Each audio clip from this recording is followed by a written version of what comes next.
ولا تكونوا كالذين تفرقوا واختلفوا من بعد ما جاءهم البينات. Amuratul fikih kurbalnya senilai 3 juta per desa. 2,5 juta tapi 3 juta, padahal per desa itu mengirim infak persenan lebih dari di sini desa saya sampai 50 juta. Tinggal ngambil 3 juta dari 50 juta kan selesai. Kalau menurut pakai fikihnya acakadul amburadul seperti itu kan tinggal ambil aja selesai. Namun tidak, persenan tetap persenan, korban sendiri. Lagi-lagi ketika nanti bulan 9 September akan meminta namanya 10.000 bata merah. Berapa sih harganya 10.000 bata merah dibanding infak persenan yang dimasukkan ke pusat? Namun nyata-nyata juga nanti minta lagi yang diekrorkan, diakadkan sebagai bata merah. La haula wala quwata illa billah. Ada lagi wasol, ada lagi siar-siar, ada lagi dapur, tukang, DPP dan lain sebagainya. Lalu infak persenan dibawa wa ulaika lahum adzabun adzim.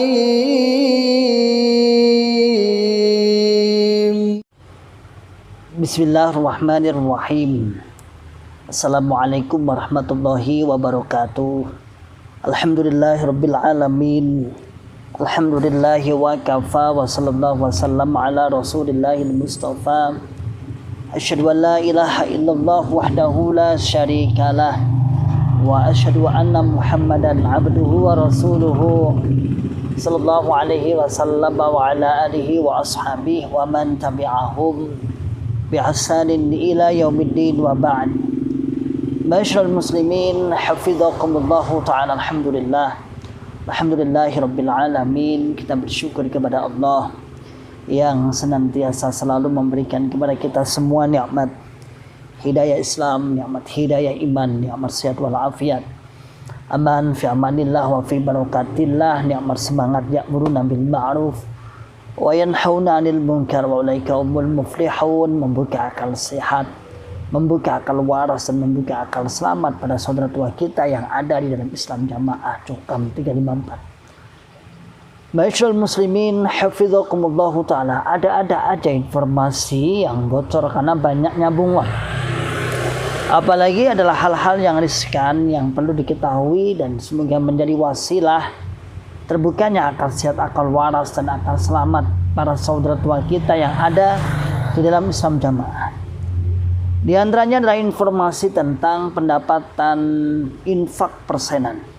10% yang terkumpul di pusat, di seluruh jamaah sedunia yang dikumpulkan di pusat, yang selama kurang lebih setiap 1 bulannya di minggu pertama disetorkan di sana. Informasi yang A1 ini menurun menjadi 17% dari pendapatan yang biasanya didapatkan. Allahu a'lam bishawab. Memang kalau kita melihat memang keadaan ekonomi di Indonesia sedang tidak stabil. Namun kita juga berharap penurunan tersebut akibat dari banyaknya kawan-kawan yang sudah hijrah, baik secara fisiknya maupun secara akidah, secara pemahaman. Itu yang kita harapkan. Banyaknya penurunan sampai 17% tersebut, ini adalah sebuah pukulan telak. Ini adalah sebuah kerugian yang amat rugi.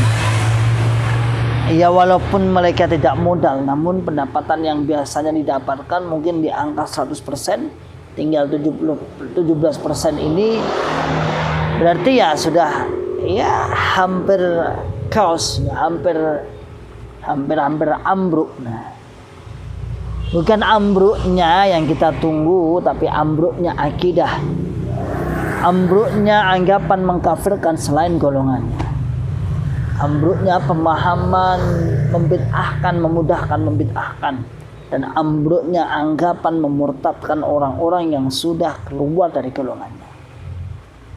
Namun faktor uang itu memang menjadi pokok utama dalam buruan mereka.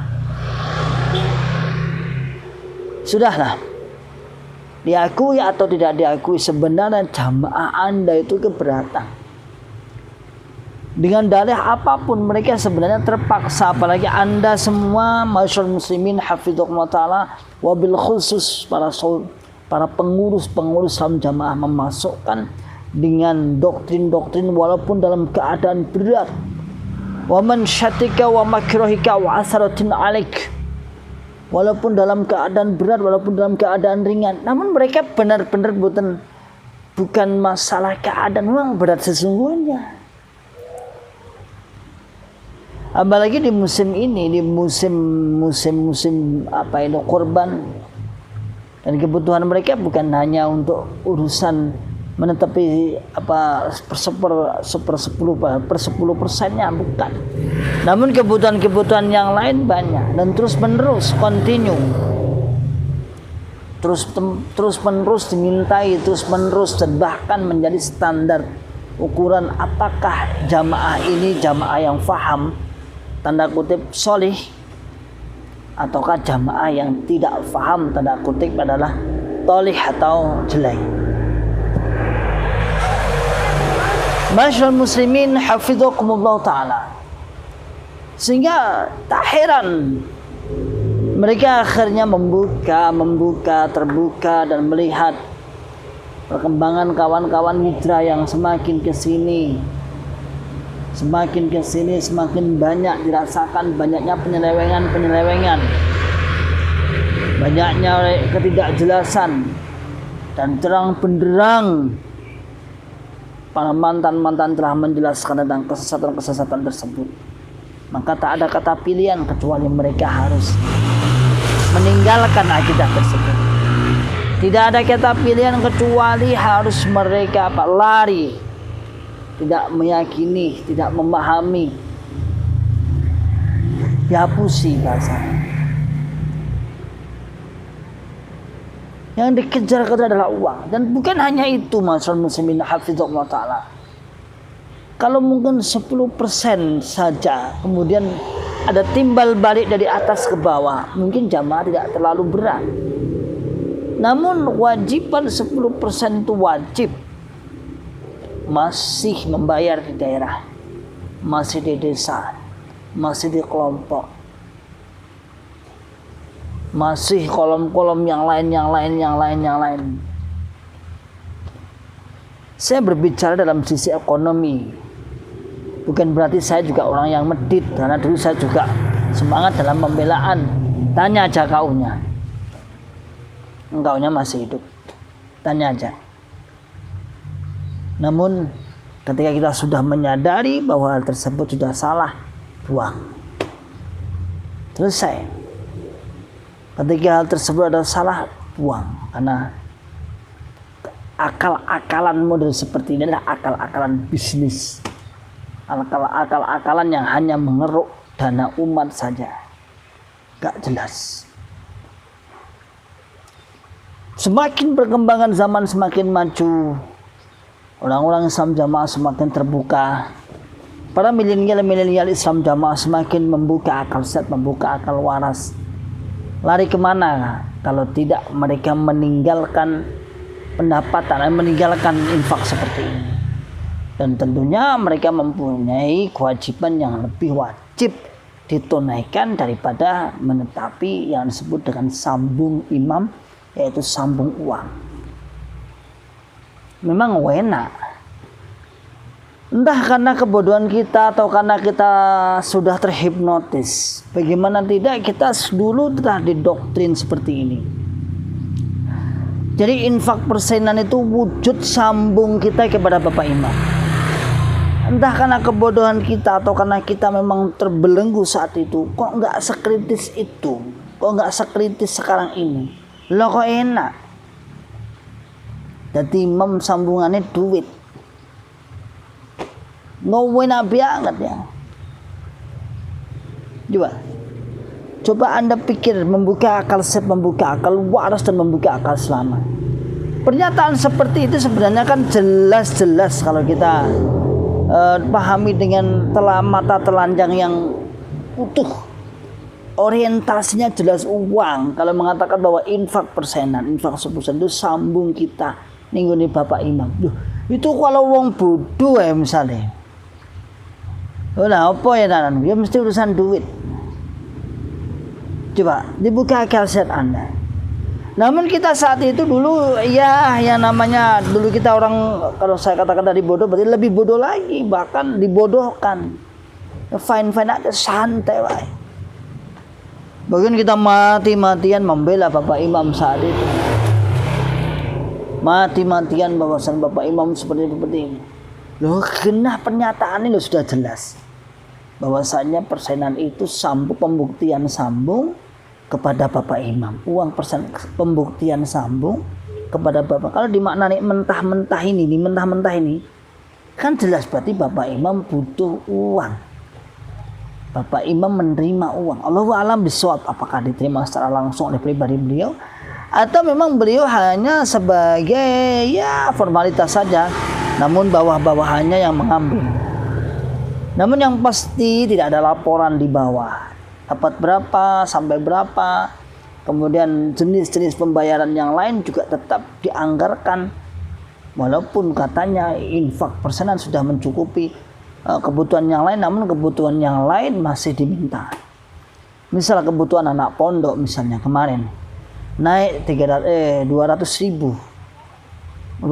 minta kelompok, minta desa, minta daerah. Contoh misalnya kurban, walaupun amburadul fikih kurbannya senilai 3 juta per desa, 2,5 juta tapi 3 juta, padahal per desa itu mengirim infak persenan lebih dari di sini desa saya sampai 50 juta. Tinggal ngambil 3 juta dari 50 juta kan selesai. Kalau menurut pakai fikihnya acakadul amburadul seperti itu kan tinggal ambil aja selesai. Namun tidak. Persenan tetap persenan, korban sendiri. Lagi-lagi ketika nanti bulan 9 September akan meminta namanya 10.000 bata merah.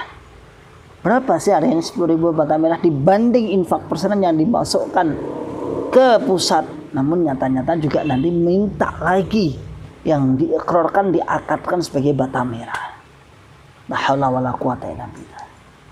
Ada lagi wasol, ada lagi siar-siar, ada lagi dapur, tukang, DPP, dan lain sebagainya.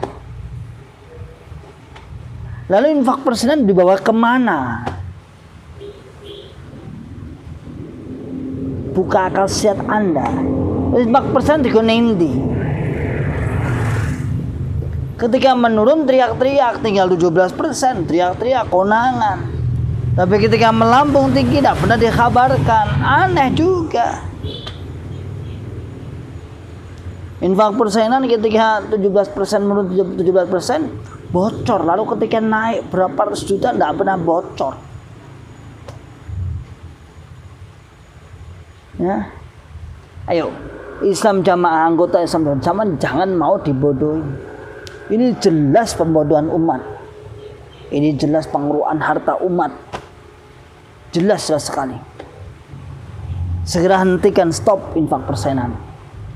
Al-aqrab fal-aqrab, tetangga Anda, adik Anda, orang tua Anda, keponakan Anda yang lebih membutuhkan.